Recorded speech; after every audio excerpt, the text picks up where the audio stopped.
All right, here we go. Welcome into the San Francisco 49ers report. That game was not easy to get through, but the good news is, ladies and gentlemen, the preseason slate is over, and now the real thing is about to get on and pop, and can't wait for that. My name is Chase Sr. No matter where you are, how you're tuned in, I appreciate you for making this late edition of the 49ers report a part of your evening, or if you're waking up with this on Sunday, thanks for watching the show. Want to do an instant reaction to some of my biggest takeaways with what happened in this Niners 30-23 win over the Los Angeles Chargers, but also overall takeaways with what transpired in game action and, of course, throughout training camp for San Francisco in the lead up to the start of the 2025 NFL season. And really, the biggest takeaway that I have coming out of this game, it continues to be a huge problem for San Francisco, and that is the fact that you cannot count or trust Jake Moody. And good for him last week for missing the 53-yarder, nearly missed the 26-yarder, and then he came back and he drilled kicks of 44, 50, and 59 yards. That latter kick after he got iced by Pete Carroll, or at least Pete Carroll attempted to ice him, was at the buzzer for a game winner. But you still have no confidence in Jake Moody. And while I had a little bit of egg on my face last week because I posted a video and I said live here on the show, you got to cut Jake Moody. Leave him in Las Vegas. Then he comes back and he finishes strong. Everybody knows deep down that we have no confidence in Jake Moody. And so as the Niners enter the year, if he is their place kicker, and I imagine that he's going to be, and week one on the road against Seattle in a hostile environment, in a heated divisional brawl, if it comes down to a Jake Moody kick, there is not one soul out there, even Jake Moody, outside of maybe his mom or his dad, who has confidence that he is going to split the uprights and make that game-winning kick if that type of situation comes up. And tonight, it was another bipolar roller coaster of a game for Jake Moody, where he missed a PAT, then he comes back and he does go good on his field goals, 1 of 1 there, a long of 38.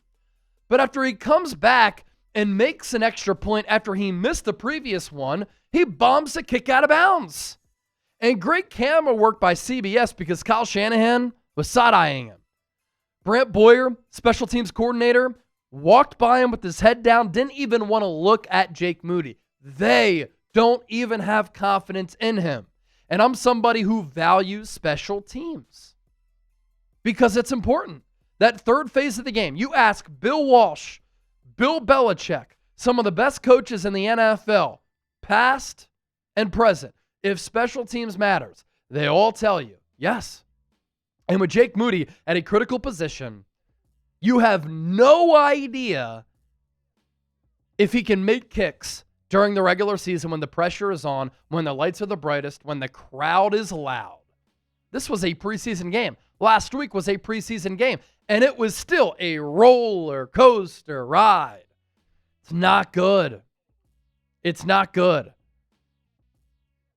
He's just too moody, if you will, and too inconsistent as a player. And the talent is there. The sound of the ball coming off his foot is very impressive, but you never know where that kick is going to go. Whether it comes down to a kickoff, a field goal, or an extra point. And the Niners can't afford to have him cost them games. And the only reason he's on this team now and might be on this initial 53 is because they used a third-round pick on him. And I can't justify that. So that continues to be a huge concern going into week one.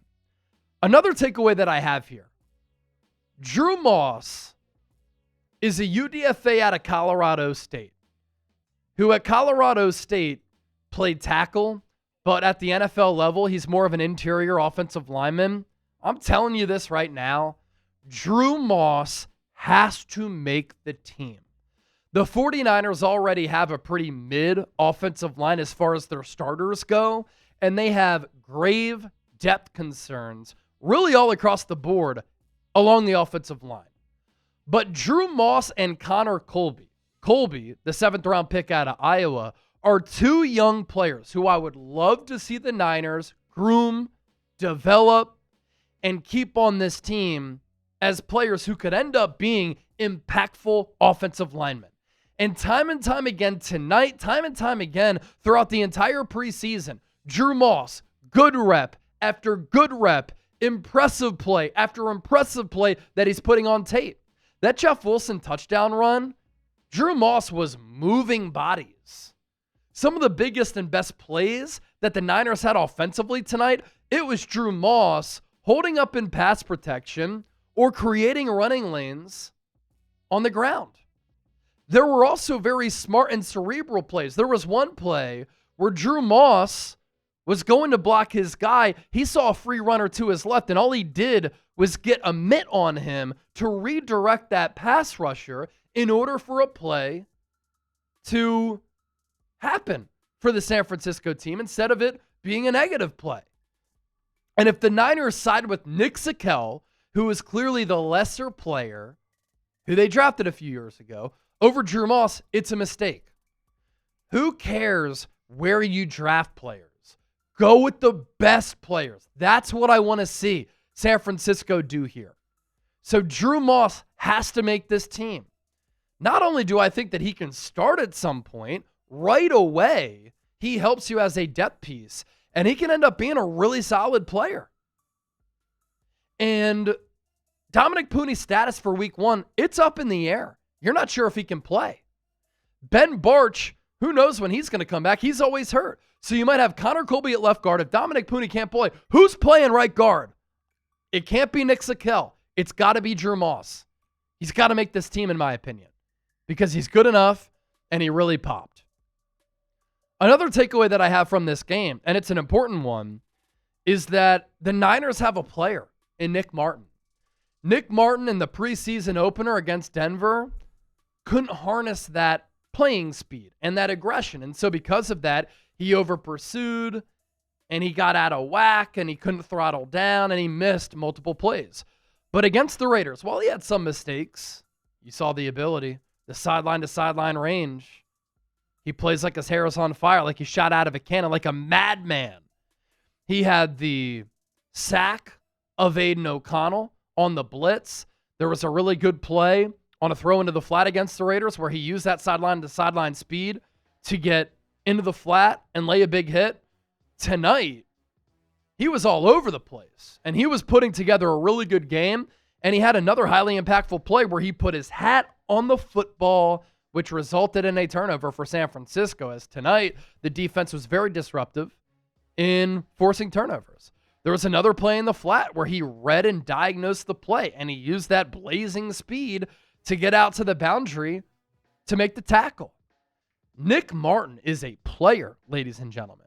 And if he can harness some of that aggression, which makes him great, but can sometimes be some of the negatives that comes with him and be his biggest downfall, if he can harness that, my gosh, you're looking at a linebacker who has the shades of being an Azeez Al-Shire, a Dre Greenlaw, the playing speed, the tenacity, the passion for the game that Fred Warner has. He has all of that within him.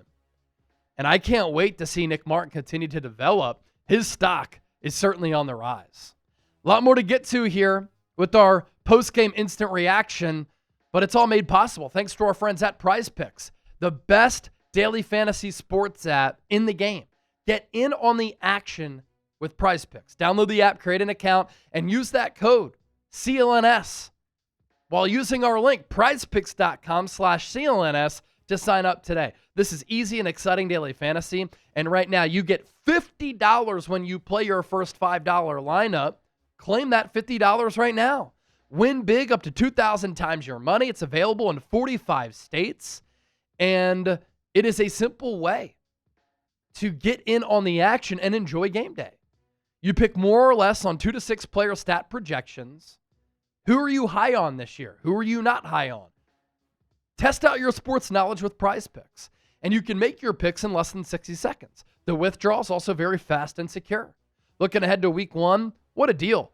All Dak Prescott has to do is throw for 1 passing yard, and you get one victory there. Elsewhere, let's go with Brock Purdy, more than 233.5 passing yards, and then Christian McCaffrey, more than 76.5 rushing yards. PrizePicks.com/CLNS. Play $5, get $50 instantly in lineups. It's real money sports action made easy. Claim your $50 now. Another takeaway I have from this game, I'm not sure how many quarterbacks the Niners will have on their 53. Obviously, we know it's going to be Brock Purdy and Mac Jones, but will it be 3? Will it be 2? We'll see. I think we saw tonight, Tanner Mordecai is a better quarterback than Carter Bradley. Keep him in your system, within your offense, and see if you can continue to develop him into being a reliable number 3. And I'm not sure why the Niners have done this yo-yo game with Tanner Mordecai on the team, off the team, on the team, off the team. But he is better than Carter Bradley. 1, he's a better athlete. 2, he can throw with more touch.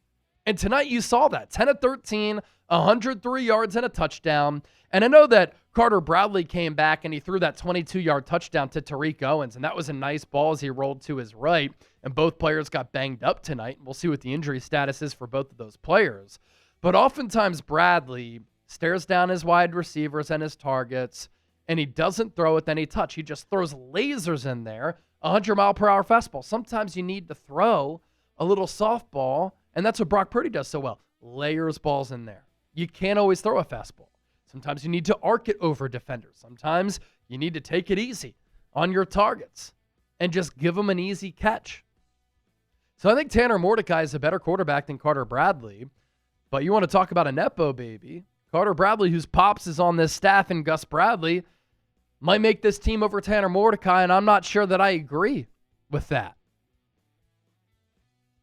Also, what are the Niners going to do at wide receiver looking ahead to week 1? Demarcus Roibinson suspended. Brandon Ayuk going to start the year on PUP, I would imagine. Jacob Cowing, hamstring. Probably going to go on short-term IR, maybe PUP. Jordan Watkins, high ankle sprain, most likely going to be out. Juwan Jennings still not practicing because of that calf issue. And so right now you have Ricky Pearsall, who's healthy for week 1. And outside of that, a lot of unknowns. Hopefully Juwan Jennings can come back. And if you have Ricky Pearsall, Juwan Jennings, you run a lot of 21 and 12 personnel. You go heavy with a couple of tight ends. Fullback with Kyle Juszczyk. You run it a lot, and you can escape. Long term, obviously you need to figure it out. But there's been a lot of talk about Robbie Chosen maybe being out there, Russell Gage being out there alongside Ricky Pearsall, maybe an Isaiah Hodgins. I like what Robbie Chosen has done. I went to Temple University with him. I know him well. 4.3 speed. He's had a terrific career for a UDFA player. The fact that he's done what he's done as being an undrafted free agent, where his college career when I was at Temple nearly came to an end because Matt Rule told him to basically get away from the program. It's been a great success story. Now he's in the media. He's doing some good things there, and he's made some plays throughout the preseason. But a player who I'm impressed by, and I was impressed by him a couple of years ago when I thought he nearly made this team, is Malik Turner. Malik Turner doesn't have the speed that Robbie Chosen has, but the one contested catch that he had when Carter Bradley got walloped in the pocket, it was a hell of a throw and a hell of a catch. Malik Turner won a lot of his routes, and he can contribute on special teams. He's not going to make this team, unfortunately, but I would have a lot of confidence in him if he were out there. He knows the system. This is his 3rd stint with San Francisco, and he impressed me tonight. Skyy Moore. He was the starting punt returner, the starting kick returner. The Niners used him as a wideout. He dropped the pass that I thought he should have corralled, and he didn't. The Niners used him as a gadget guy.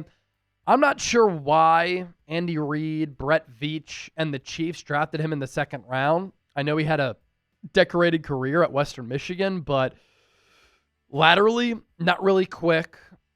He's fumbled a lot. He's dropped a lot of passes. He's been very inconsistent as a wide receiver. He had 3 catches for 19 yards tonight. He picked up a 1st down. But I thought what was telling was that he was the number 1 punt returner and kick returner. He has taken the job of Junior Bergen there as a specialist. Junior Bergen isn't a receiver. 7th round pick out of Montana. He's only a one-trick pony as far as being a special teams guy. with Jacob Cowing getting hurt, he was probably going to be this team's punt returner.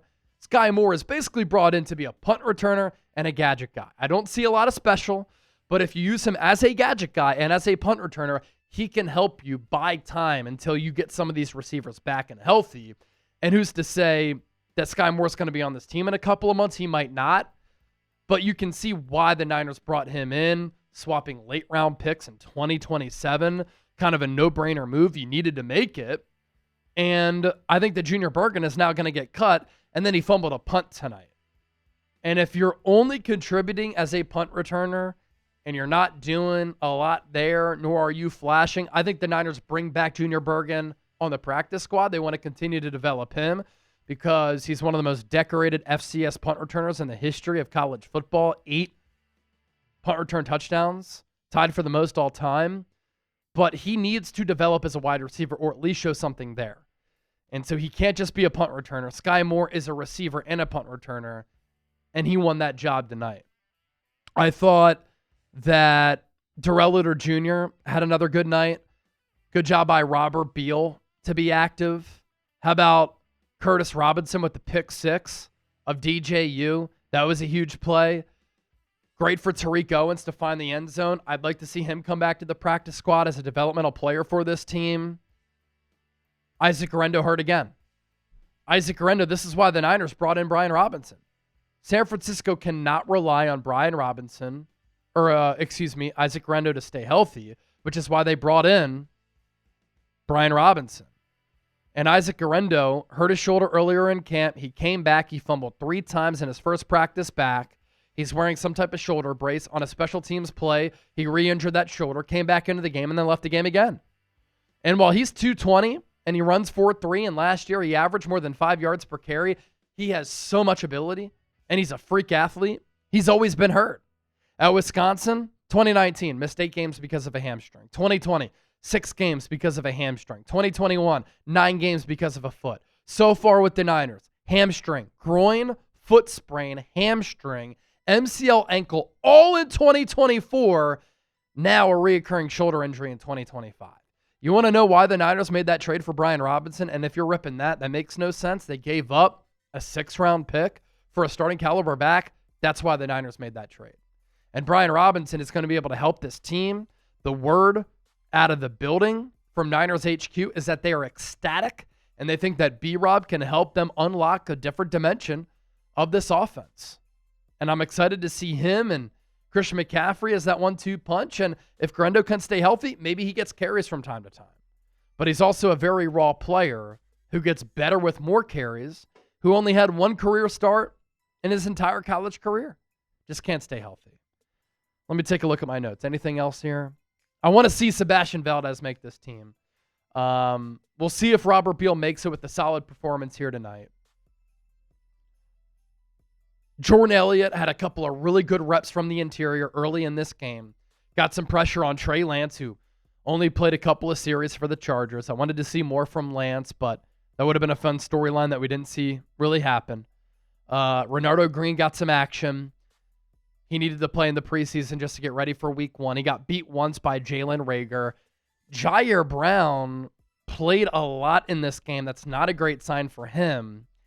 And he got beat once on a play that wasn't great. I think it went for a touchdown right by the pylon. And so that's a player who could get traded. We've talked about that here on the show.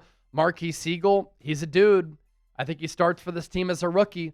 Week 1 at safety, the 5th-round pick out of Kansas State. So that is my instant reaction from the preseason finale. Preseason games at this point, difficult to get through. We got through it together, and now the real thing gets underway. Who is your biggest winner from the preseason? For me, I'm looking at guys like Marquis Siegel, Nick Martin, players like that. Biggest loser? I think it's still Jake Moody. Let me know down in the comment section. Don't forget to hit that subscribe button. We'll catch you soon here on the 49ers Report. Peace.